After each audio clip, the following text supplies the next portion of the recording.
Buenas noches, ¿cómo están? ¿Qué tal? Eh, Vamos a iniciar la sesión para que no nos gane la noche. Hoy día estamos concluyendo ya nuestro programa y como parte de lo que tenemos previsto, quiero desarrollar con ustedes la comparación de todos los métodos de valoración que hemos desarrollado hasta el día de hoy, que forman parte del trabajo que ustedes están elaborando. El día de mañana les estoy enviando, hasta el final de clase lo vuelvo a recalcar, pues les estoy enviando todos los comentarios sobre el avance 2, ¿de acuerdo?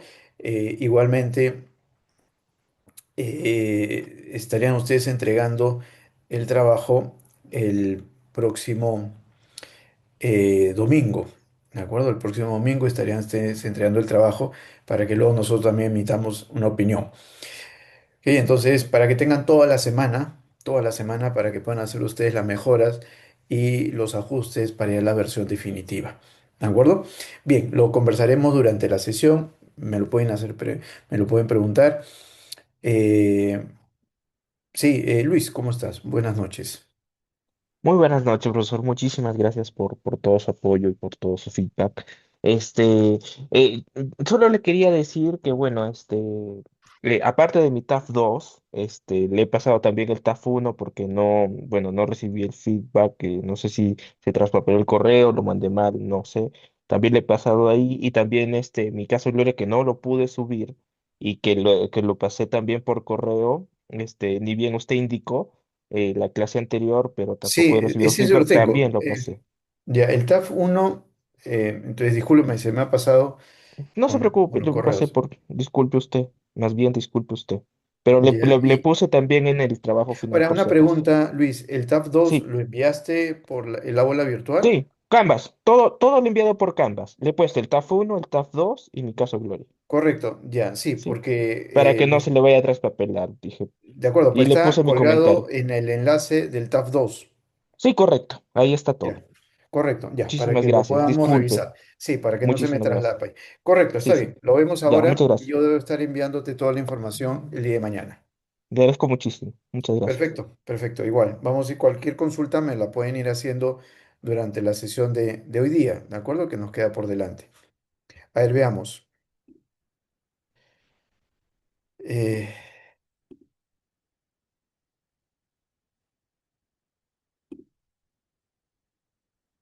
Bien, tengamos en mente, y ustedes ya lo han avanzado, así que ya lo deben tener hoy día mucho más claro y mucho más desarrollado, y es el objetivo de nuestro curso ha sido que cubramos todos los procesos metodológicos que podríamos enfrentar al momento de evaluar a una empresa. Igualmente vamos a ir mencionando durante esta sesión cómo es que se van decantando los métodos hacia los que o el que creamos que más se ajusta. Pero un tema importante es que no existe un método perfecto. Y esa es la razón por la cual la recomendación habitual es que uno siempre debe de utilizar más de un método de valoración en cualquier proceso, sea un proceso de compra o de venta de una empresa, o sea, simplemente como parte de un proceso de evaluación de la aplicación o implementación de las estrategias que la empresa se encuentre evaluando. ¿De acuerdo? Entonces, eso es sumamente importante que tengamos claro. Dado que no existe ningún método que sea perfecto en la respuesta que esperamos recibir, es que no es conveniente que basásemos todo nuestro análisis en una sola metodología. ¿De acuerdo? E incluso, y me adelanto, hay algunos criterios que lo que procuran es combinar entre todos los métodos, dándole un peso a cada uno de los resultados que se obtiene por esos métodos, ponderándolos y calculando un valor final. ¿Dónde radica la dificultad en esos procesos que también son utilizados para cálculo de startups o de empresas que no tienen historia?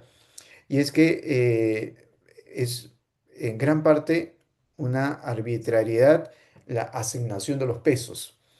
Y esa circunstancia de no tener la certeza ni la consistencia de esa asignación de pesos a cada método es lo que hace que sea un criterio no habitual, ¿no? Es un proceso eh, difícil de sustentar, justamente por los pesos. Pero vamos conversando en el trayecto de la presentación.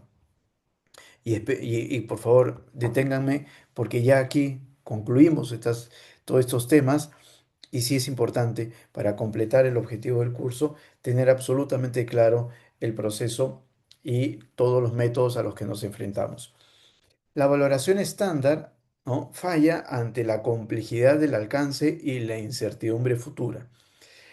Eh, y cuando hablamos de valoración estándar es cuando estaríamos nosotros utilizando una metodología en especial, y lo que tendríamos que identificar es claramente el concepto entre el valor fundamental, que es el que obtenemos a través de un proceso metodológico.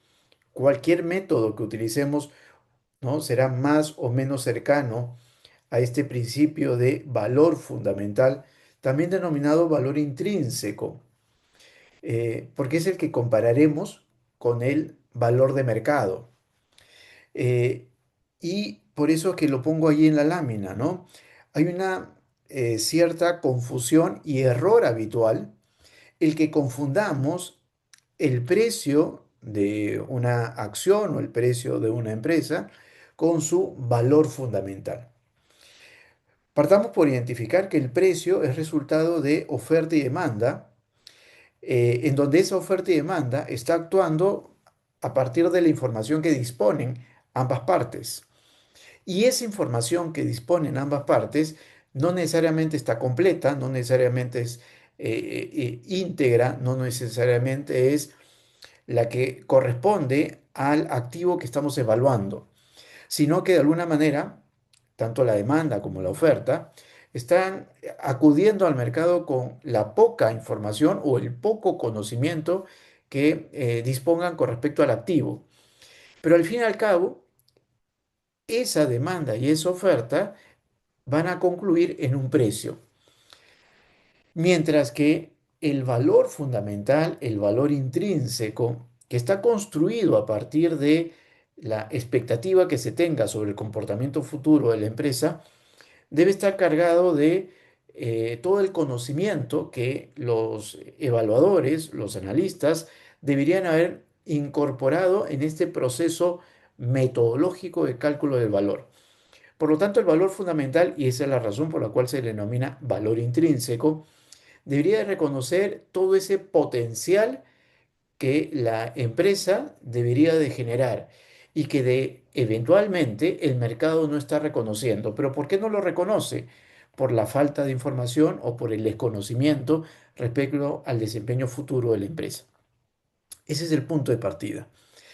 Un segundo nivel en este proceso de evaluación, porque tenemos al frente resultados distintos, y es que en una actividad típica que es la compra y venta, vamos a tener de un lado a los vendedores y del otro a los compradores. Y del lado del vendedor lo que va a tener es una expectativa de el máximo valor, ¿no? Por lo tanto, está mirando habitualmente lo que el activo ha generado, ¿no? Esa riqueza que el activo ha generado y lo asocia con que esa es la potencialidad del negocio.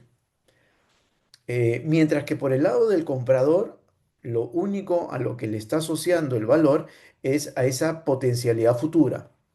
Noten ustedes esa notable distancia, ¿no?, entre el vendedor que mira lo generado en el pasado, porque sobre esa base es la que él entiende que es la riqueza del activo, mientras que el comprador está mirando hacia el futuro, lo cual es evidente porque lo que recibirá el comprador no es lo que se generó, sino lo que se generará. Y es por esa razón de que nos encontramos frente a esta circunstancia de valores diferentes. Todo esto, ¿a dónde debe de llevarnos? A que como parte del proceso de negociación, llegar a un acuerdo, ¿no? Y ese acuerdo en gran parte está dominado no por una circunstancia de mercado, sino por una circunstancia de capacidad de negociación de una de las dos partes, entre la necesidad del vendedor de concretar la venta o la intencionalidad del comprador de poseer el activo a toda costa. Bajo ese argumento, noten ustedes que lo que estamos llegando al final es nuestro valor que está basado sobre el análisis y sobre todos los argumentos metodológicos, al final van a ser llevados al mercado desde una perspectiva o desde una visión vendedora, desde una visión de comprador, pero al final lo que va a concluir es en un precio que eventualmente será diferente al valor fundamental que nosotros hemos previsto, que entonces lo que se aspira es que tengamos como punto de referencia, ese punto de inicio de negociación, este valor fundamental. Por lo tanto, dice, la valoración no fija el precio de venta. Esto es lo que estoy concluyendo. La valoración no fija el precio de venta. Determina, noten ustedes lo importante, determina los límites racionales, máximo a pagar o mínimo a aceptar para enfrentar una negociación, ¿no? Por lo tanto, esa condición en la cual nosotros creamos de que el valor que hemos obtenido a través de los procesos metodológicos y que ustedes están confirmando que por cada método que ustedes han utilizado han encontrado un valor diferente, ¿no? Entonces es como, ¿cuál de todos escogeré? ¿No? Entonces, no, lo que están ustedes identificando es un rango de valor. ¿De acuerdo? Ese precio máximo, ese precio mínimo. Y sobre ese rango de valor, que debe ser un rango racional, con un fundamento entre todos los escenarios a los cuales nos vamos a enfrentar, ¿no? Sería el punto de partida para cualquier negociación. En pocas palabras, si estamos frente a un contexto de expectativas comunes, ese sería el rango sobre el cual estaríamos nosotros satisfechos, ¿no? Por debajo de ese valor o del valor mínimo no sería una condición racional el aceptar, ni tampoco si es que superásemos el valor máximo. Ese es el punto de la negociación, ¿de acuerdo? Hemos visto durante todo el trayecto, ¿de acuerdo? Hemos visto durante todo el trayecto Profesor, del curso. Sí, por favor, escucho. una consultita. Si, si en esta política que se podría establecer entre un rango, un valor mínimo y un valor máximo, eh, qué criterios tendría un directorio, ¿no? Una junta de accionistas para decidir cuál es ese rango máximo y ese rango mínimo? Porque si las valorizaciones son tomadas como referencia, y en algunas de ellas pues hay diferentes valores, ¿no? Ujú. ¿Cuál sería el mayor valor de los métodos que se ha trabajado? ¿O cómo se estilaría, digamos, poner esos rangos? Es muy buena pregunta. A ver, partamos la pregunta en dos, ¿no? Una es lo que el informe arroja como resultado y otra sería la decisión que un órgano de decisión, como un directorio, tendría que evaluar. El informe como tal, lo que está es asignando un rango de valor. Eh, no sería idóneo que nosotros digamos el valor de la empresa es 1 millón o el valor de los activos es igual a 1 millón y solo el millón es el valor que deberíamos nosotros de aceptar. Porque recuerda que lo que nosotros hemos construido es un valor basado en expectativas, ¿no? En ingresos futuros, en costos, gastos, y que, por ejemplo, si estamos hablando de una entidad financiera, es porque hemos estimado una calidad de cartera, ¿no? Una mora, una provisión, hemos pronosticado una tasa de interés, ¿no? Hemos pronosticado unos gastos. Entonces, todas esas expectativas entendemos que no son perfectas y que en el futuro eventualmente podrían haber diferencias con respecto a lo que nosotros hayamos pronosticado. Por eso, el considerar que el valor es único partiría de un argumento equivocado con respecto incluso a la metodología que hemos utilizado, ¿no?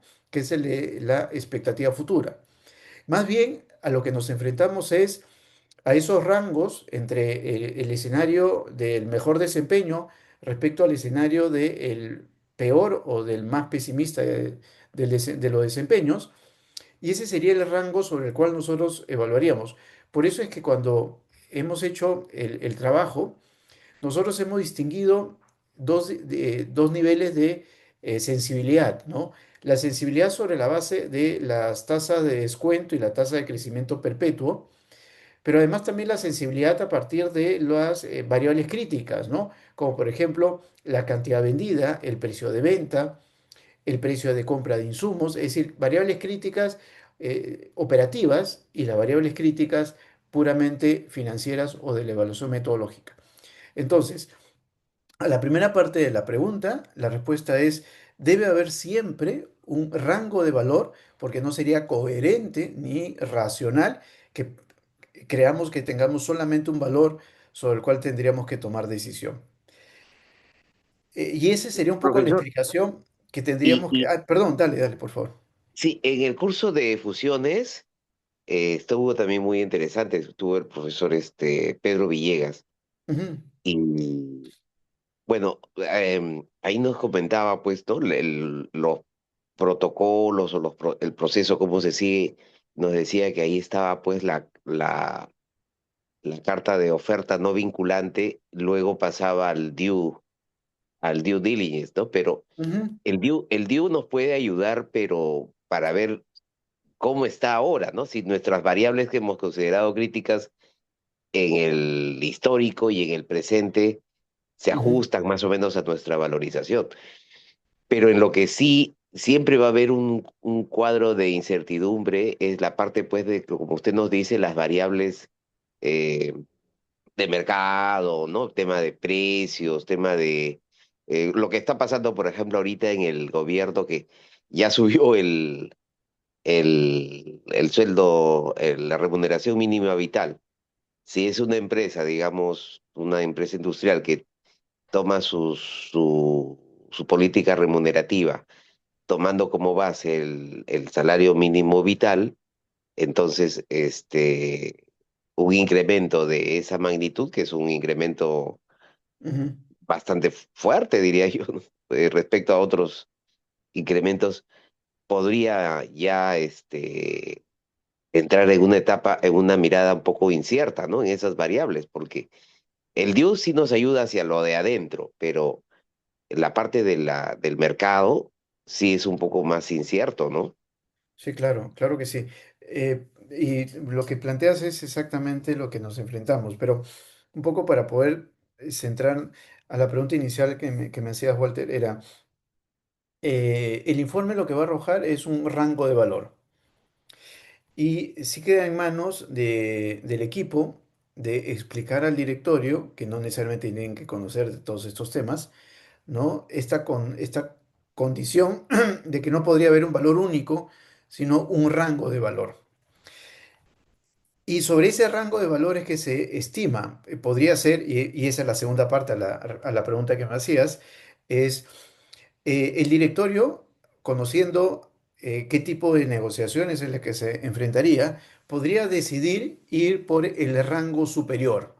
Es decir, debido a que estamos compitiendo con otras empresas en la compra del negocio o del proyecto o de la cartera o del activo que esté por medio, si habría una puja entre más de un potencial interesado, eventualmente con el objetivo de asegurar la operación, se podría ir por el rango superior, porque es parte de la estrategia. Pero si nos encontrásemos frente a un vendedor que está más bien interesado de salir del mercado y que no hay nadie más en la postura, ¿no? En la negociación, en la puja, más que solo nosotros, la estrategia sería más bien ir por el rango inferior, ¿no?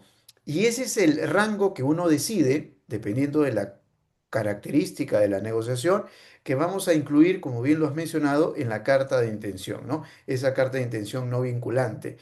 Porque esa carta de intención ya debe marcar un precio de referencia. Entonces, ese precio que se va a consignar en la carta, finalmente es un precio que define la estrategia que la empresa está procurando.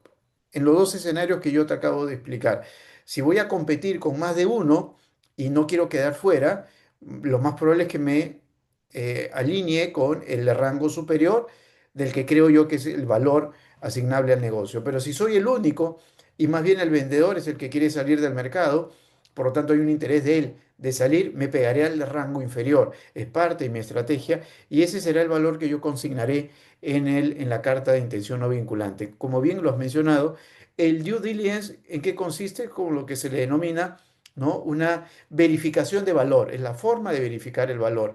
¿Y por qué razón? Porque el proceso de valorización no necesariamente ha consistido en que entremos a hacer una auditoría, que es el due diligence, ¿no? Entonces, el due diligence lo que haría es identificar si existiesen contingencias, ¿no? Contingencias laborales, contingencias legales, ¿no? Contingencias de los propios activos que se posean.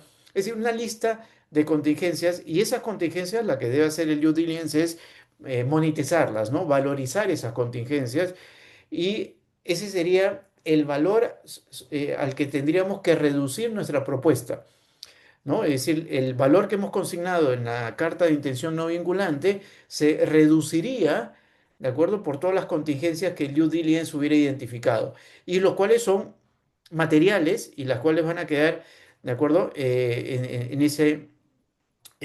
esa constatación que el vendedor tiene que verificar, evidentemente, y tiene que tener también la certeza de que lo que ha encontrado el comprador como contingencia son factibles de cumplirse. ¿De acuerdo? Ahora, esas contingencias, por ejemplo, ustedes ahí en su curso, como bien lo mencionas, de fusiones, adquisiciones y private equity, lo deben haber evaluado y es que las contingencias, por ejemplo, tributarias, no necesariamente se van a ejecutar, sino como van venciendo las obligaciones tributarias o va quedando la prescripción tributaria, ¿no? Y es por eso que aparece una cuenta adicional, que es esta cuenta de escrow, que es en donde se reserva una parte del dinero que se ha acordado, pero que se utilizaría si es que se materializara la contingencia. Mientras que no se materialice la contingencia y entre a una etapa de prescripción, entonces ese dinero iría hacia los vendedores. Hay todo un proceso ahí, pero a la puntual a la pregunta tuya es qué cosa es lo que debe definir el directorio. El directorio tiene que tener claro que tenemos dos rangos de valor, máximo, mínimo, y que la decisión del directorio debería de estar enfocado a cuál es la estrategia que estamos nosotros siguiendo. Y es parte de ese proceso de valoración. Sí, reconozco que no en todos los directorios se debe conocer los detalles de estos procesos de valoración.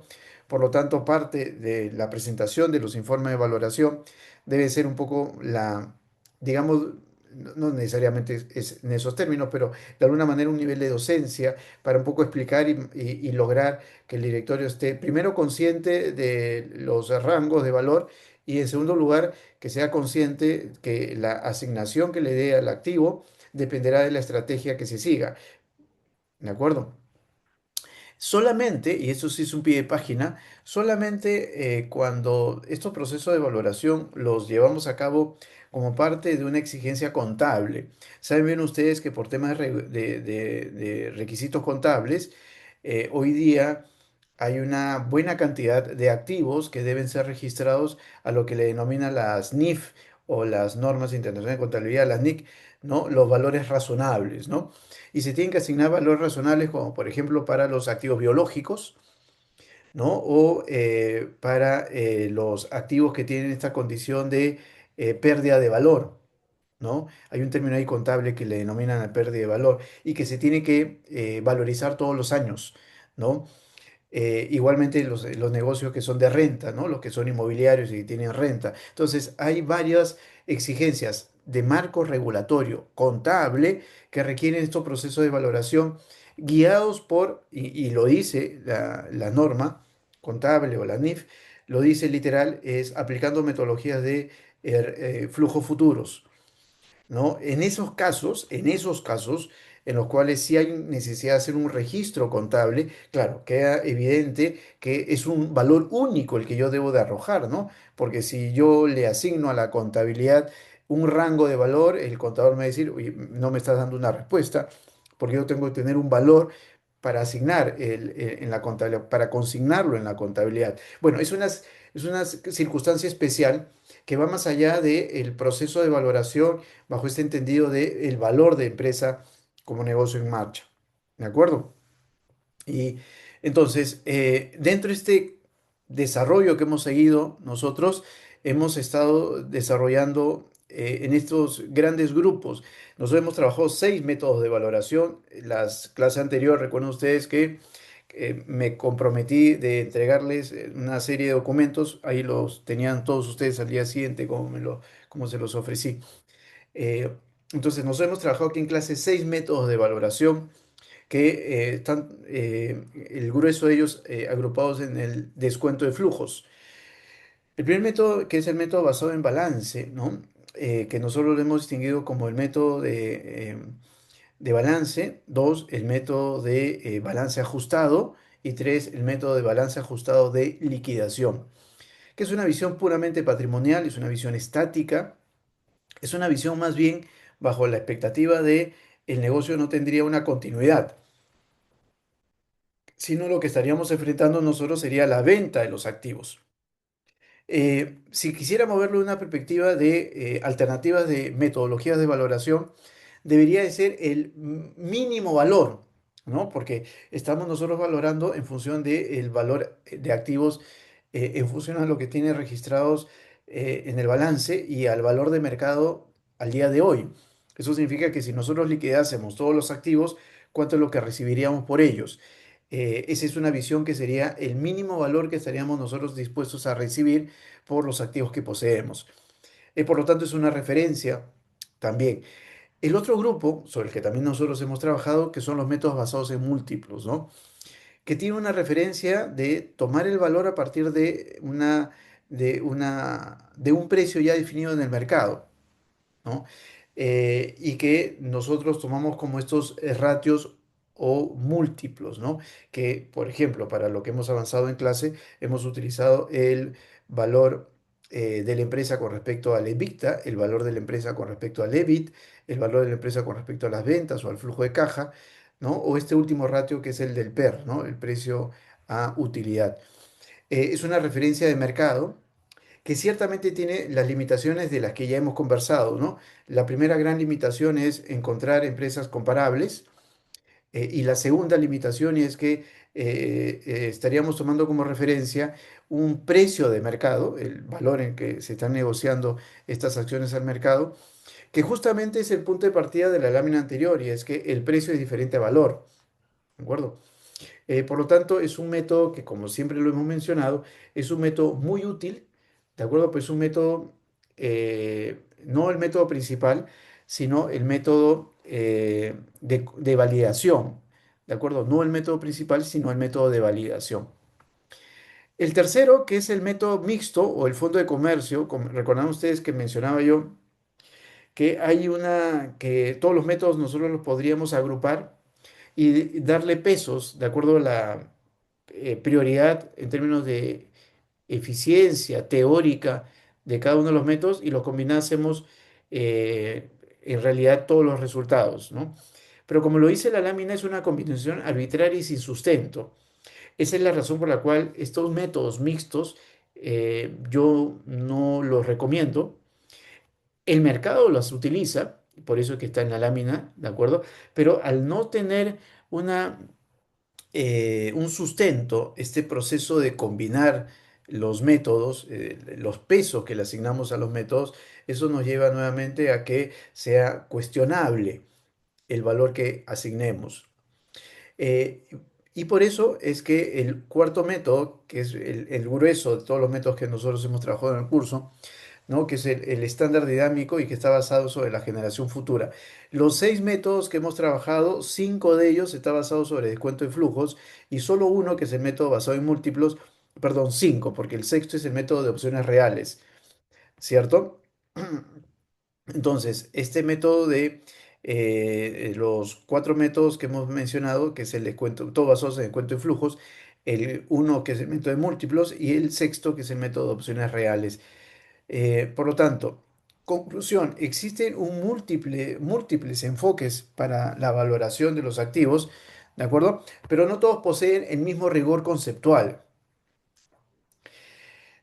Vamos ahora a repasar un poco el análisis de los métodos que yo ya he mencionado. En el caso del método basado en el balance, ¿no? Que tiene una visión estática, recuerden ustedes que yo lo he dividido en tres.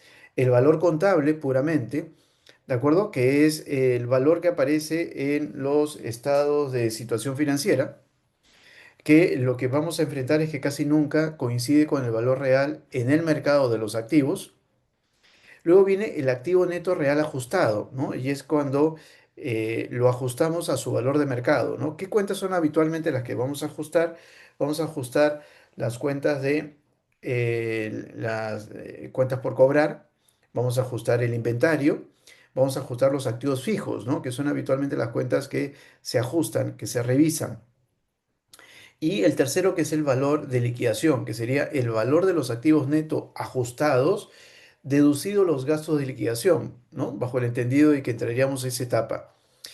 ¿Cuál sería la falla fundamental, ¿no? El argumento que va en contra de la aplicación de este método, especialmente para negocios en marcha. Y es que asume digamos, eh, el punto de partida está sobre el criterio del valor de los activos.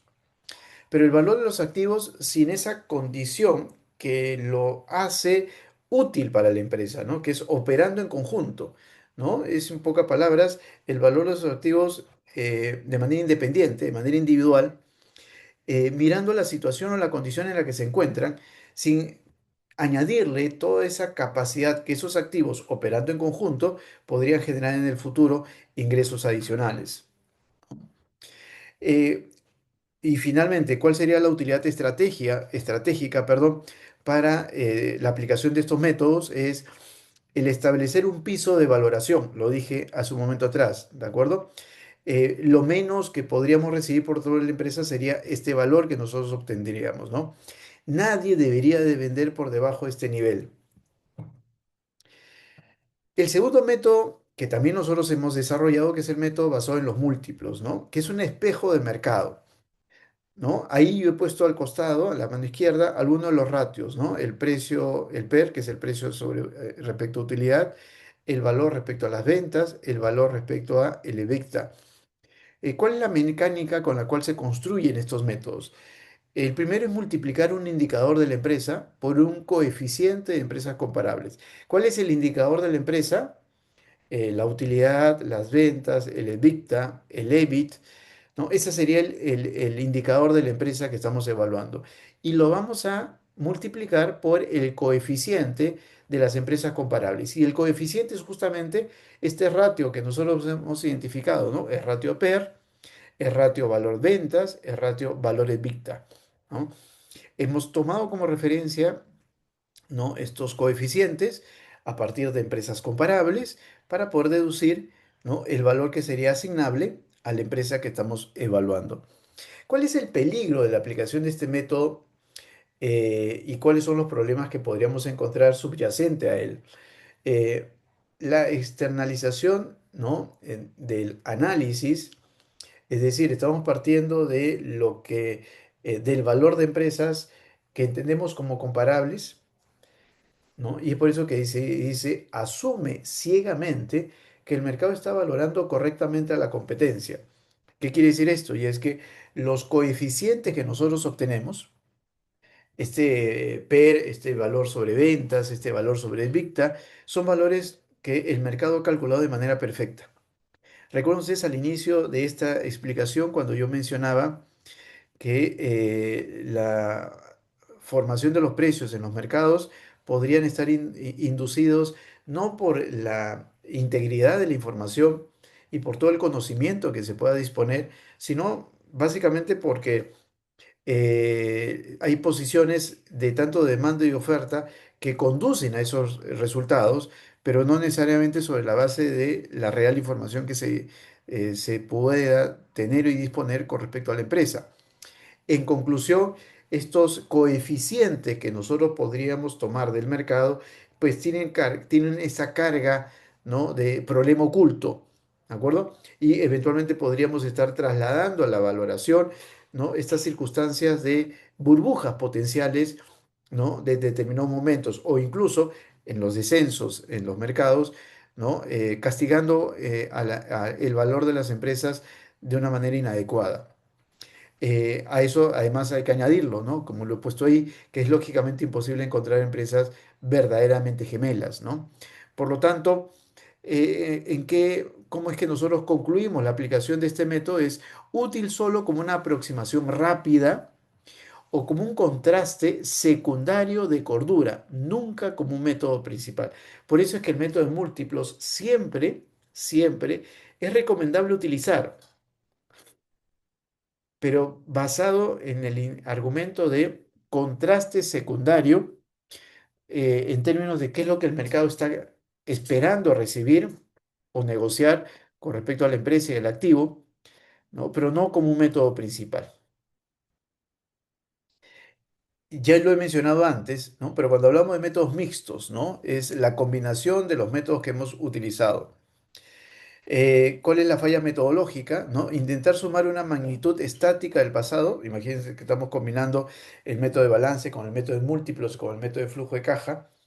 Cada uno tiene su propia naturaleza en su cálculo, ¿no? Intentar sumar los resultados de ellos no necesariamente nos llevan a metodológicamente hacer lo correcto. Por eso, intentar sumar una magnitud estática del pasado, activo neto, método de balance, con una magnitud dinámica del futuro, método de flujo de caja, ¿no?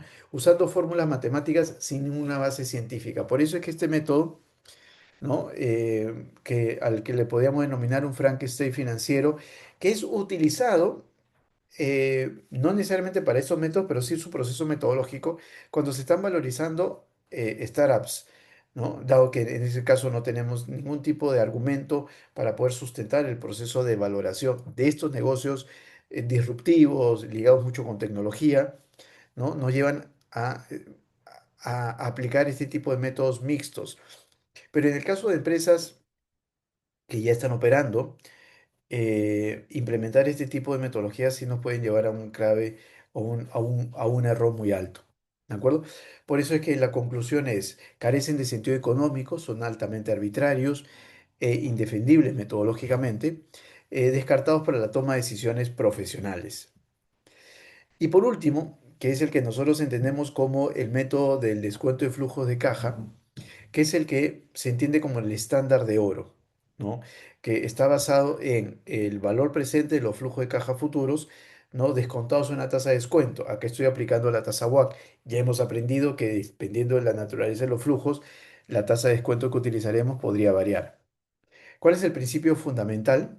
Es que considera a la empresa como un ente dinámico generador de caja, que es la naturaleza de los activos, ¿no? La razón de poseer activos es que justamente generar esa caja, ¿no? En el tiempo, y eso es el argumento de dinámico. No como una colección inanimada de activos, ¿no? No es solamente una suma de activos, sino operando en conjunto esa generación de ingresos que se obtiene al uso de estos activos. ¿Cómo se desglosa en la ecuación? Como lo hemos hecho para todos nuestros métodos.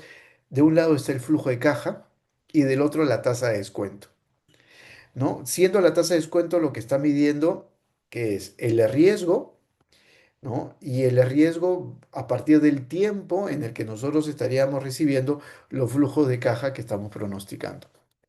Es un método que conceptualmente entiende económicamente el sentido y la razón de poseer activos. Y por eso es que es el método más habitual cuando estamos enfrentándonos a un negocio que tiene una duración en el tiempo. Comparando los cuatro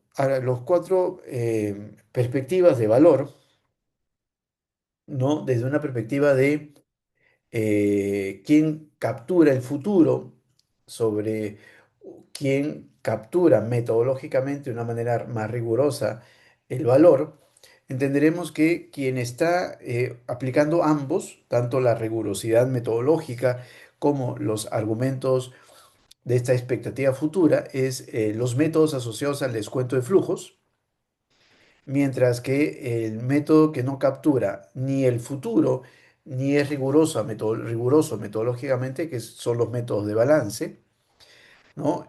Mientras que los métodos mixtos son métodos que capturan en parte el futuro, porque está incluyendo los resultados del cuento de flujos, pero metodológicamente son carentes de sustento. Mientras que los métodos de múltiplos de mercado se encuentran en un intermedio, justamente porque van a poder, digamos, identificar o calcular estos valores a partir de estas expectativas que tengamos, ¿no? Sobre el comportamiento del mercado.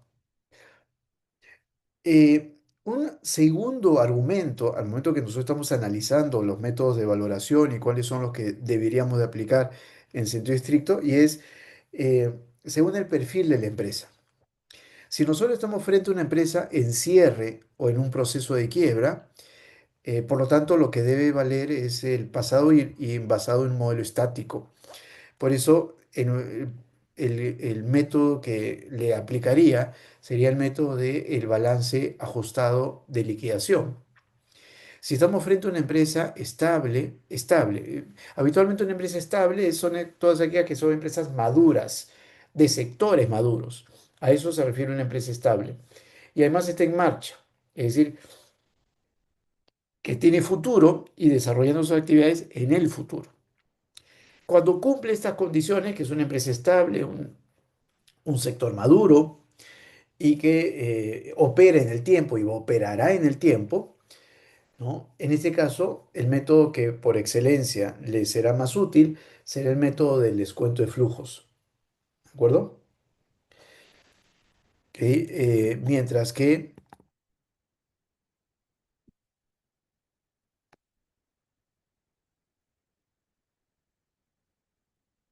mientras que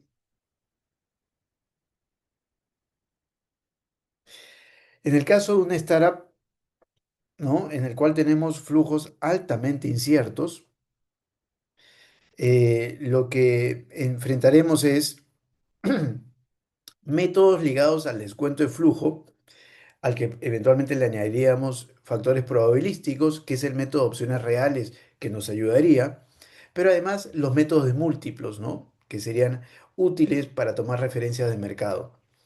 Eh, no son métodos únicos, en este caso sí, utilizar métodos que ajusten mejor a los resultados que aspiráramos nosotros obtener. Y cuando estamos frente a holdings o conglomerados múltiples, ¿no? A esto se le denomina la suma de partes. ¿Qué significa la suma de partes? Y es que nosotros valoráramos las empresas de manera independiente y luego las sumásemos. Ahora, es un proceso no sencillo, es un proceso complejo, porque cuando hacemos la suma de partes no es una suma algebraica, sino hay un efecto de neteo. ¿Me explico? Como son empresas relacionadas, entre ellas tienen operaciones por el lado del activo como operaciones por el lado del pasivo. Al momento que se netean, esas operaciones van, o mejor dicho, en el momento de la consolidación, esas operaciones se van neteando, ¿no? Porque yo no puedo sumar dos obligaciones que son la misma obligación, ¿no? Entonces, por lo tanto, este modelo o método de suma de partes tiene pues un contenido de cuidado contable mm, muy específico. Pero en la práctica, el proceso metodológico que utilizásemos para llevar a cabo la valoración de una empresa, ¿no? Dependerá de las características y condiciones de la empresa. Una tercera perspectiva en el modelo que analizamos la comparación es la información que requerimos.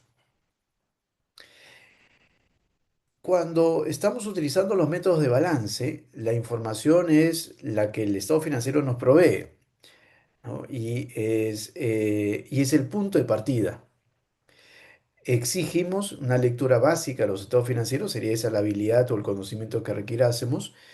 El punto ciego estaría sobre la subjetividad contable, ¿no? Finalmente, la contabilidad es una opinión con respecto al valor de los activos. Ahí hay que hacer una atingencia, ¿no? Ahora, es una opinión sobre la base de documentos que lo sustentan, ¿no? En la medida que tiene que haber esa rigurosidad. Pero al fin y al cabo es una fuente, como ustedes verán, ¿no? De base de información disponible. Por eso es que dice superficie. El siguiente nivel, el nivel 2 que está basado o donde están ubicados los métodos de múltiplos, ¿no? Y es porque nos estamos basando sobre la información histórica. también para poder calcular los ratios y porque los coeficientes que nosotros utilizásemos están obtenidos del mercado. Nada de ello ha sido construido bajo la expectativa, ¿no? ¿Cuál sería el punto ciego en el caso de estos métodos? Y es la ilusión matemática de encontrar empresas estructuralmente idénticas, ¿no? Esto ya lo hemos vuelto a repetir, ¿no? Es una limitación típica de los métodos múltiplos.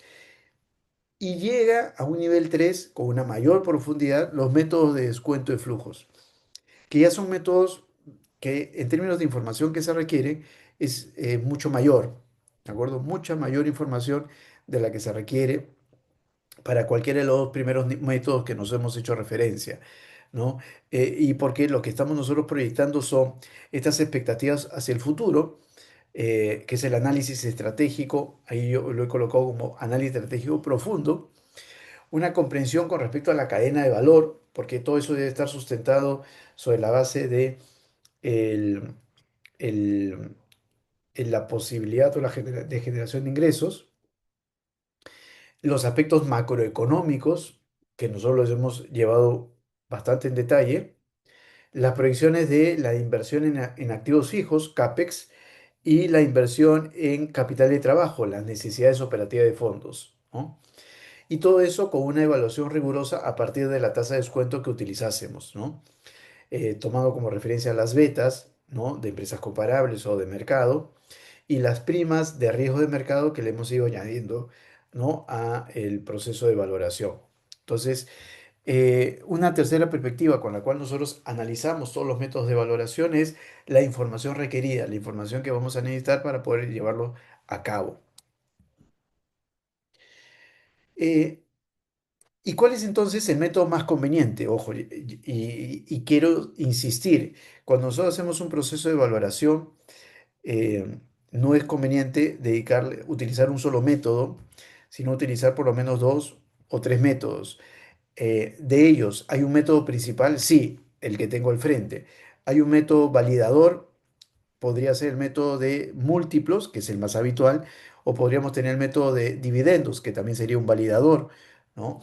Pero siempre tenemos que tener métodos validadores, ¿no? Siendo el método principal el que tengo al frente, que es el método de el descuento de flujos. Nosotros, ¿qué métodos hemos utilizado del descuento de flujos? Hemos utilizado el método del flujo de caja para la empresa, el flujo de caja para el accionista, el valor presente ajustado, el método del descuento de dividendos, que ya lo he mencionado, el método del valor económico agregado, el EVA, y el método del ingreso residual. Todos esos métodos tienen componente de flujo de caja, ¿de acuerdo? Y descuento de flujo de caja, ¿no? Por eso que son todos estos métodos, los que acabo de mencionar, los que conceptualmente se les considera como robustos, conceptualmente rigurosos, ¿no? Para el proceso de valoración y es por eso que se les asigna una relevancia mayor. ¿Cuál es la ecuación de oro? Que es el valor de las acciones, ¿de acuerdo? Debería de ser el valor mayor entre el valor de liquidación y el valor del descuento de flujos. Es decir, el valor de los activos tendrían que estar a partir de el valor que le asignásemos, ¿no? Sobre la base que es un flujo de caja, ¿no? De los descuentos de flujos, ¿no? La regla auxiliar sería utilizar los múltiplos de mercado exclusivamente en la fase final como un contraste de cordura, ¿no? Frente al resultado de descuento de flujo. Nuevamente, aquí lo que estoy yo añadiendo es que siempre es útil, ¿no? Utilizar métodos de contraste. Ya he mencionado, el de múltiplos, perdón, es el que se utiliza de manera regular, pero siempre deberíamos encontrar un tercer método entre todo lo que hemos aprendido. ¿Cuál es la estructura del método de flujo de caja? ¿No? Eh, la creación de valor medida a través de este método es dividido en tres componentes que lo hace idóneo para los procesos de valoración.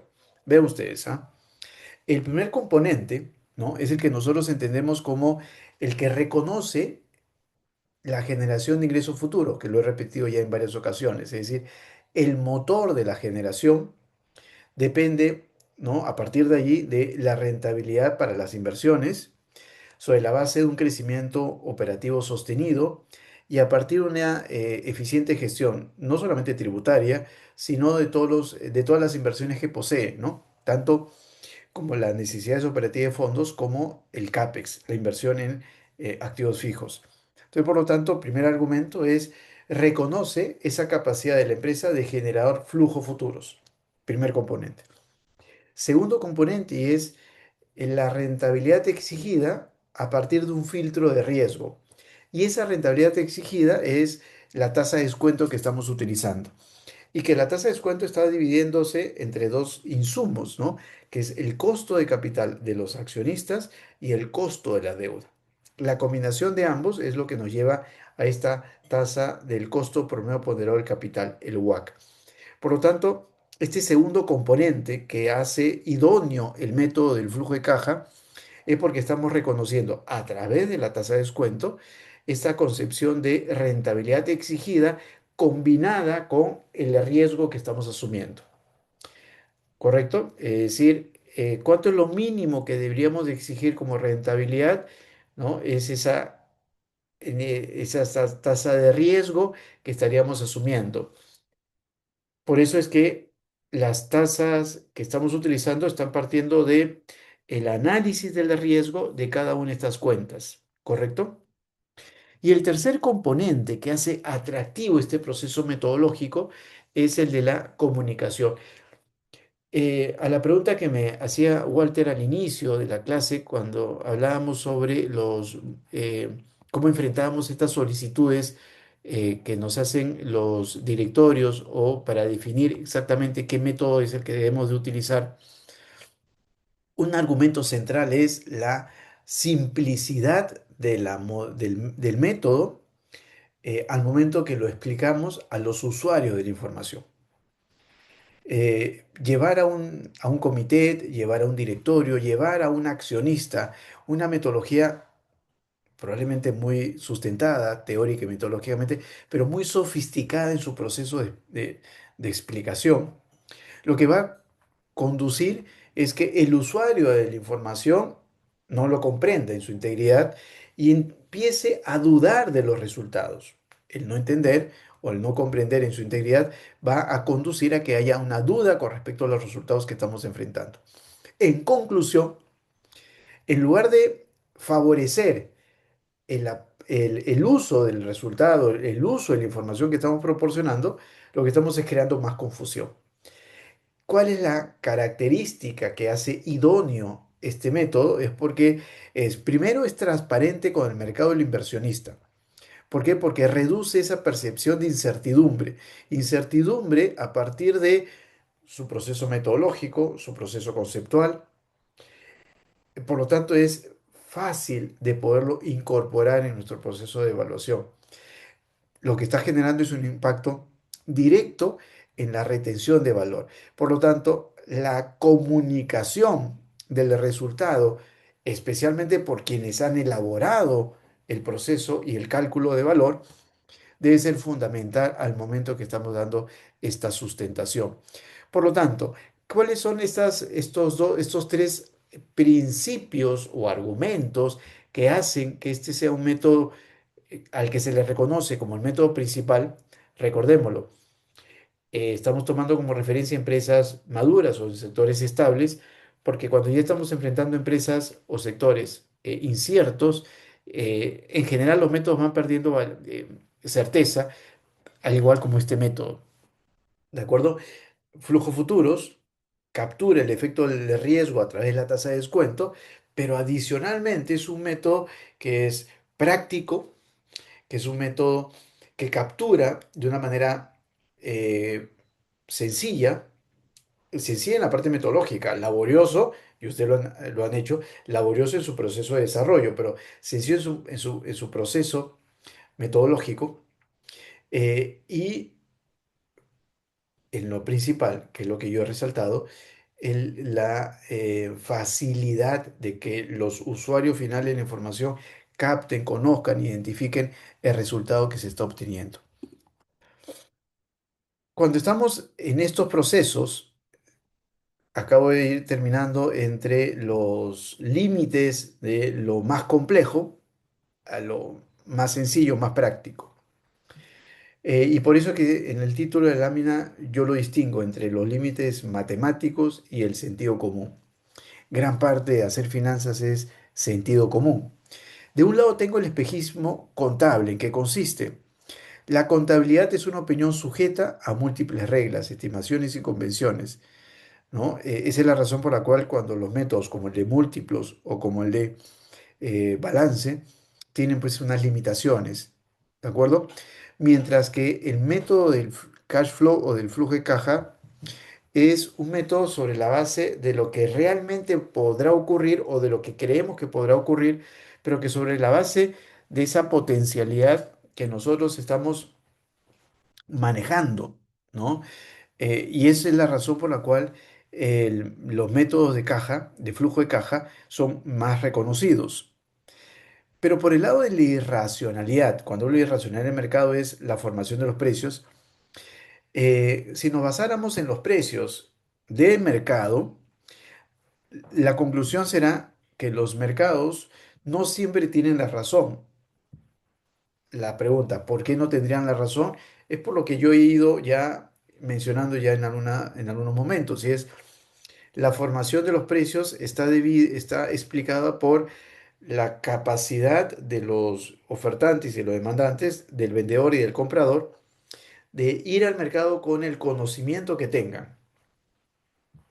Ese mucho o poco conocimiento es lo que va a conducir a que ellos definan a qué precio están dispuestos a negociar. Eh, y por lo tanto, esa mayor o menor capacidad de información podrá estar llevando podrá estar definiendo una formación de precios no eficiente. Por esa razón decimos, el mercado no siempre tiene la razón porque está conducido por una oferta y una demanda no necesariamente cargada de información, sino más bien limitada por la información que dispone. Históricamente las burbujas especulativas, porque hay momentos en los mercados en donde van a ocurrir incrementos o reducciones en los precios que no tengan argumento fundamental, sino simplemente una circunstancia coyuntural. Por lo tanto, dice inflan ciegamente los precios y múltiplos muy por encima de su valor fundamental. ¿Qué quiere decir esto? Y es que cuando estamos en unas tendencias ascendentes en los mercados, lo que podríamos estar es llevando los resultados no a un valor que tenga un fundamento, sino solamente por una circunstancia específica del mercado. Ante el dilema entre modelos financieros hipercomplejos y el sentido común, la regla de oro es siempre guiarse por el sentido común. Creo que lo dije en la lámina anterior. No es lo más idóneo que nos basásemos en modelos hipercomplejos, altamente sofisticados. Guiémonos más bien por modelos que están, digamos, introduciendo, ¿no?, los argumentos metodológicos correctos, ya lo hemos hablado, pero que tengan un sentido común en su resultado y en la aplicación que queramos de ellos. Entonces, ¿cuál es la conclusión? La conclusión es, primero, que el valor no es igual al precio. Lo que nosotros estamos calculando a través de todas las metodologías que hemos aprendido es el valor de los activos. Es ese rango de valor entre el límite superior y el límite inferior. ¿De acuerdo? Mientras que el precio es simplemente la intersección entre dos objetivos. Por un lado, el vendedor, que probablemente querrá cobrar el valor mayor, y del otro, el comprador, que probablemente lo que querrá es el menor valor. El precio será simplemente ese punto en el que ambos lleguen a una negociación satisfactoria. Eh, Bajo el criterio que deberían estar dentro de ese rango de valor, eventualmente sí. Dos, el descarte sistemático. Ya hemos mencionado el método de múltiplos, ¿no?, porque establece un mínimo de valor. Eso sería en todo caso la utilidad, ese valor mínimo que generásemos a través de la aplicación de estos métodos. Los métodos de múltiplos, una referencia externa rápida pero peligrosa, peligrosa ya lo hemos mencionado, porque estamos asumiendo primero que las empresas son comparables y lo segundo que esos coeficientes que estamos tomando del mercado podrían estar cargadas de error por lo que hemos mencionado ya, ¿no? La formación de precios guiado más por burbujas o por sentimientos coyunturales y no por fundamentos. Y tercero, los métodos mixtos que ya hemos mencionado, que tienen una carga de arbitrariedad muy alta, ¿no? Y que los hace limitantes. Es allí donde aparece la supremacía de los métodos del descuento de flujos, ¿no? El descuento de flujo, que es la única aproximación científica, lógica y conceptualmente sólida para proyectar el valor continuo de una empresa en marcha, ¿no? Ese argumento central, ¿no? Y del otro, el deber del analista. Acá viene el argumento final, que ya dependen de ustedes, que va más allá de todo lo que hemos podido haber trabajado durante estas semanas que nos hemos acompañado, ¿no? Y es, valorar requiere proyecciones estratégicas, profundas, entender el negocio subyacente. Es decir, no significa simplemente generar unas expectativas y unas proyecciones, sino entender el negocio subyacente y aplicar el sentido común. ¿No? Ya como punto de término, ¿no? Yo siempre he mencionado que el valorar una empresa es casi como un proceso de arte, ¿no? Es casi como un proceso guiado por este nivel de, podríamos tener un alto nivel de conocimiento sobre los marcos metodológicos, teóricos, pero hay una parte importante que es nuestro sentido común al trasladar ese marco metodológico a las condiciones específicas de la empresa que estamos valorando. Por lo tanto, no simplemente es despejar variables en una hoja de cálculo. Yo creo que eso es lo central. No significa simplemente llenar una hoja de cálculo, sino trasladar todo nuestro conocimiento subyacente del negocio, ¿no? Y generar esas expectativas con los fundamentos que hacen que esto sea realmente, ¿no? Factible. ¿De acuerdo? Llegado hasta aquí, ¿alguna consulta, por favor? Perfecto, entonces, en conclusión, lo que nosotros estamos partiendo es, ¿no? Y un poco para poner en contexto, permítame eh, enumerarlos para que lo tengamos ahí en pantalla. Entonces, lo que nosotros hemos dicho es, cuando hablamos de los métodos de valoración, hemos dicho, ¿no? Los métodos de flujo de caja, y eso lo hemos dividido, ¿cierto? En tres, ¿no? El método, perdón, método del flujo de caja de la empresa, ¿no? El método del flujo de caja del accionista,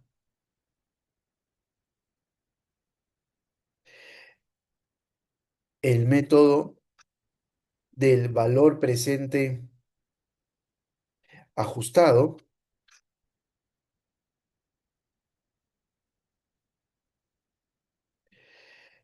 Luego hemos hablado de el método de dividendos,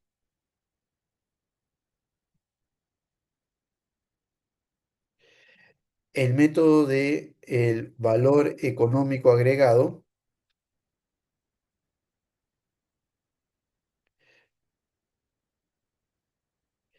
el método del ingreso residual, los trabajamos en clase, recordarán, ¿no? El método, perdón, el método de múltiplos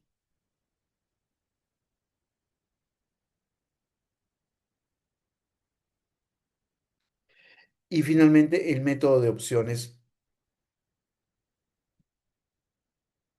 reales. ¿De acuerdo? Entonces, todos esos métodos, ¿de acuerdo? Este último método, que era el método mixto, no lo hemos desarrollado, lo he tocado acá.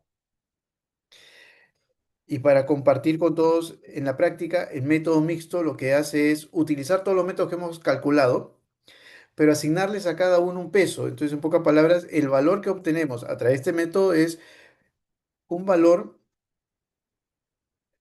promedio ponderado por método, ¿no? Es como si le asignásemos del 100% del valor, 40% al método de flujo de caja, 20% al método de dividendos, 20% al método de económico agregado, 20% al ingreso residual, ¿no? Y esos serían los tres métodos más el método de flujo. Si añado el método de múltiplos, entonces lo distribuyo entre ellos. Por eso que mencionaba que el método de mixto es un método arbitrario, porque lo que estamos haciendo es asignarle los pesos, pero además estoy sumando, ¿no? Procesos metodológicos que son diferentes, ¿no? ¿De acuerdo? Por esa misma razón, y es que es un método que no necesariamente es el más idóneo, ¿de acuerdo? Metodológicamente hablando. ¿Ok? Esos son los métodos y sobre ellos hemos concentrado nuestra decisión y nuestra evaluación. Hemos dicho adicionalmente que cuando hemos cubierto empresas, para todas las empresas industriales, comerciales y de servicios, esa es la lista de métodos que hemos podido utilizar. Cuando estamos evaluando empresas financieras, ¿qué métodos son los únicos que podríamos haber trabajado? ¿No? Primero es el método del flujo de caja del accionista. El segundo sería el método de dividendos. El tercero sería el método del ingreso residual. Y el cuarto sería el método de múltiplos. El método de múltiplos, ¿no? Y eso sería lo que nosotros tendríamos ahí al frente. ¿Correcto para todos? Perfecto.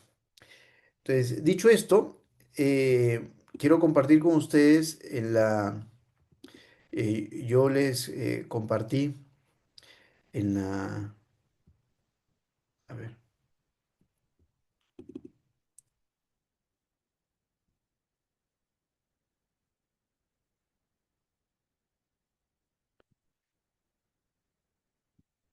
a ver, aquí. Eh,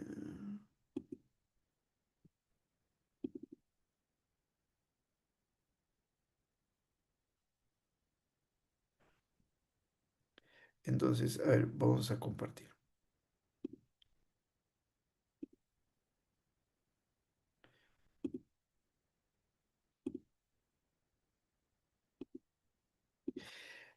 Esta es la estructura que yo estaba sugiriendo y quiero recalcarla para que ya, con miras al informe final. Entonces, recuerden ustedes, por favor, que el TAF debe tener como máximo 40 páginas, sin contar carátula, anexos y referencias bibliográficas. Ahora sí, para la versión final tenemos que añadir el resumen ejecutivo, ¿no? Ahí yo he mencionado, ¿no? Antes que nada, cuando yo pongo ahí 1.1, 1.2, 1.3, eso no significa que ustedes lo pongan como subtítulos. Eso puede ser simplemente eh, eh, puntos que ustedes tienen que completar, ¿de acuerdo? No estoy queriendo que estos sean subtítulos, sino qué es lo que debe contener el resumen, ¿no? El resumen tiene que estar explicados los principales drivers, los determinantes de valor, el resumen de las metodologías aplicadas, la conclusión de valor, ¿no? El rango sugerido y la recomendación final. Yo, ¿de acuerdo? Eso sería. Luego el capítulo 2 que es el análisis del entorno, sí dividido, ahora sí, 2.1 el entorno macroeconómico, 2.2 el entorno sectorial. El punto 3 que es el de la empresa, ahí sí podría estar dividido entre reseña histórica, evolución corporativa, descripción de los servicios y productos, evaluación estratégica y corporativa, el análisis competitivo y el análisis financiero histórico. El punto 4 sí les pido por favor que es obligatorio para todos, pero quiero recalcar que este es un capítulo, voy a poner en mayúsculas, es un capítulo teórico, ¿De acuerdo? Es un capítulo teórico, ¿de acuerdo? ¿Qué pasó? ¿De acuerdo? Es un capítulo teórico, no es un capítulo, ¿de acuerdo? En el que estamos haciendo referencia a la empresa en específico que estamos hablando. No, ahí lo que deseo yo es que ustedes desarrollen conceptualmente cada método. Y es al final de este capítulo, que ustedes no necesariamente es el punto 4 puede ser el punto 4.8, ¿de acuerdo? Es, yo lo puse acá primero, esto podría ser al final, ¿de acuerdo? Que solo ahí recién en el punto 4.7 van los fundamentos técnicos e idoneidad metodológica según el perfil de la empresa.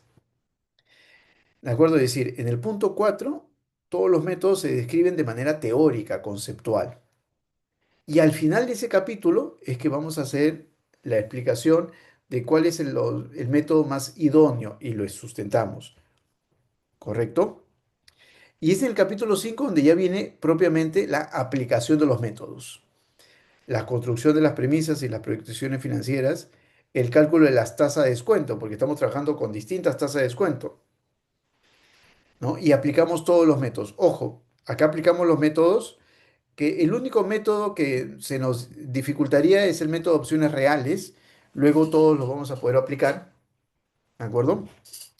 Y luego el análisis de sensibilidad, que es ese rango de valor que tenemos que calcular. Y en la presentación de los resultados, son todos los resultados, ¿de acuerdo? Por los métodos aplicados y por lo tanto vamos a tener un rango de valor muy grande, probablemente, ¿no? Entre el valor máximo y el valor mínimo, ¿de acuerdo? Y de referencias bibliográficas. ¿Ok? Esto es lo que les compartí la clase anterior y que sí les pedía que lo tomen ustedes en consideración. ¿De acuerdo? Ok. ¿Qué más? Quedaba pendiente. Como ya les dije, el día de mañana les estoy compartiendo a todos sus comentarios y la entrega del trabajo es para el domingo 9 de agosto. Domingo 9 de agosto sería la entrega final del trabajo, ¿de acuerdo? Para que tengan toda esta semana para poder implementar los cambios que se requieren, ¿de acuerdo? Profesor, ¿Cómo no? eh, el trabajo, el TAF final, bueno, ya nos ha explicado la parte del Word, la parte del Excel, que bueno, ya prácticamente la hemos culminado en este TAF 2. este, ¿Nos recomienda hacer algún ajuste, alguna mejora, algo que podríamos agregar? ¿O ya lo Sí. dejaríamos tal cual lo hemos avanzado, No, básicamente? yo mañana en los comentarios que le voy a hacer son comentarios en dos perspectivas. Un comentario sobre la hoja de cálculo y otro comentario sobre el documento. Profesor, Entiendo. buenas Sí. noches. Yo no colgué mi hoja de cálculo. Yo entendía que solamente tenía que poner el Word.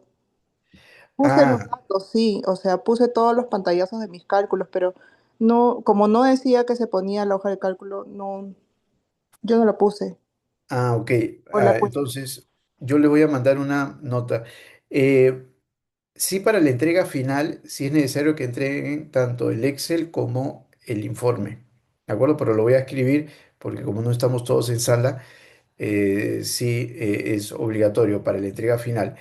Para la entrega, para el segundo avance, era como Walter me está consultando, yo hacerles llegar mis comentarios, mis sugerencias de cómo podemos mejorarlo, ¿no? Esa es la razón de la recepción, pero para el informe final lo voy a poner por escrito para compartirlo con todos si es necesario que ustedes envíen la, la hoja de cálculo, ¿de acuerdo?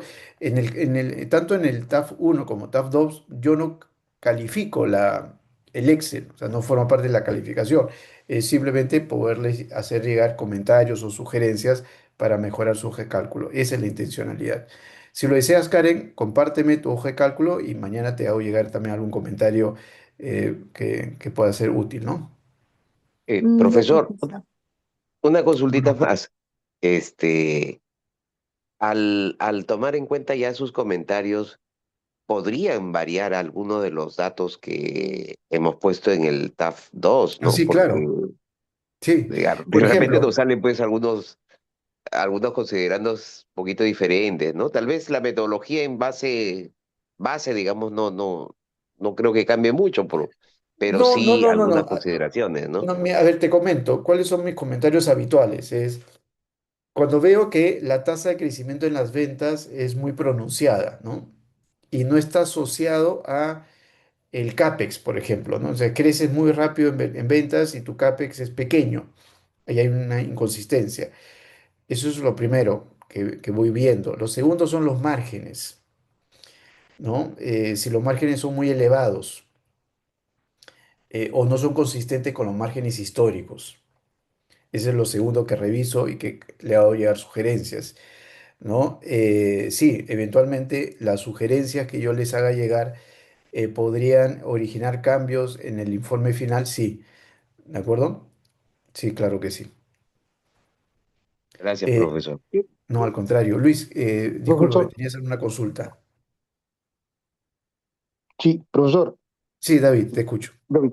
Profesor, una consulta yo tenía adicional, ya que ahora en el final vamos a hacer las variaciones y los escenarios que nos está faltando, ¿no? Como comentaba Walter, ya tenemos los cálculos, podría variar alguna cosa. Pero mi consulta era, en mi caso, yo le mandé un correo sobre el tema del TAF 1. Yo estuve de viaje, entonces no pude llegar y no le llegué a mandar porque ya por un tema de vuelo Ujú. me atrasé 2 horas y pues como hay diferencia de 7 horas entre Europa y América, ahí se cortó, ¿no? El horario final para poder mandar el TAF. Pero le escribí un correo y no sé si lo llegó a ver, porque también le había pedido si es que podía colgarlo y no sabía nada sobre A el ver, a tema. ver, a ver, a ver. Eh, a ver, dame un segundo, David, eh, ¿me lo mandaste por el Canvas? Sí, se lo mandé por el Canvas, por el correo de Centrum. A mi correo. Sí, sí, al correo de Eh, Centrum, al que aparece en la página. ya, lo que ocurre es que no tengo, justo mirando mi correo en este instante, ¿ah? Eh, no tengo el correo. Envíamelo nuevamente, por favor. No lo tengo. Por eso que no te he Ok, contestado. Por eso no te lo, he lo, contestado. lo No vuelvo a lo revisar y tengo. se lo envío entonces, profesor. Muchas gracias. Reenvíamelo, por favor, reenvíamelo. Ya, El mismo que me ya, enviaste, reenvíamelo, por favor. Y yo ya, te ok. contesto igual mañana. Pero el TAF 2 sí me lo enviaste en su momento, Sí, ¿no? sí, sí, sí. No, si el Tab 2 sí lo mandé, está colgado en Ya, el sistema. correcto, correcto. Entonces, para también convalidarte tu nota y no pierdas la nota. Ok, muchas gracias. Perfecto. Bien, entonces, aprovechemos los últimos minutos porque lo que me pide la facultad es, Crisálida, te escucho. Sí, profe. En mi caso yo le envié por respuesta en el mismo Canvas, porque estaba cargando y se pasó a las 12 y ya no me marcaba error. Entonces se lo envié inmediatamente, pero por el Canvas mismo, no a su correo porque no lo llegó a encontrar, pero sí por el Canvas le di respuesta. Déjame revisar porque, como te digo, mañana ya completo todo, así que lo reviso. Yo siempre reviso todo lo que es el Canvas, así que ahí lo reviso. Ya, muchas gracias, profe. Correcto. Bien, entonces, me pide la facultad, aprovechemos estos últimos minutos, 5 minutos que nos quedan, completar la encuesta docente, por favor. No vayan a olvidarlo. Creo que les llega a ustedes un correo para que lo puedan ustedes completar. ¿De acuerdo? Se les pido que no dejen de completarla, por favor. Bien, ¿alguna pregunta, alguna consulta antes ya de despedirnos? Profesor, solamente quería, ¿no? Agradecerle porque realmente yo venía con bastantes dudas porque este curso eh, significa bastante para nosotros en la parte de financiera. Y tenía, bueno, usted habrá visto que le he hecho varias preguntas porque realmente también lo estamos aplicando también, ¿no? Claro, Entonces, claro. excelente su apoyo, su asesoría y su docencia. Mil gracias, profesor. No, al contrario, Walter, gracias a ustedes. Correcto. No, muchas gracias. Bueno. Igualmente me quedo pendiente. Mañana que les hago llegar ya todos los comentarios, me hacen ustedes igual saber algunas dudas que tengan. Y durante la próxima semana que ya nos dejamos de ver y están ustedes ya elaborando la versión final, igualmente, tienen mi correo y me pueden hacer llegar cualquier consulta o a través mismo del correo, el mensaje de Canvas también me llegan directamente. ¿De acuerdo? Perfecto. Profesor, me quisiera sumar también a las felicitaciones por el curso, ha sido muy nutritivo y la verdad que hemos aplicado varias cosas, porque como le habíamos comentado al inicio del curso, nosotros hemos estado evaluando la posibilidad de comprar otra empresa y hacer una fusión, ¿no? Entonces, para eso hemos aplicado esta metodología y con esto que usted nos ha enseñado, pues nos ha valido muchísimo. Qué Y bueno. gracias por todos sus conocimientos y consejos, profesor. Perfecto, David. Muchas gracias. Gracias a ustedes.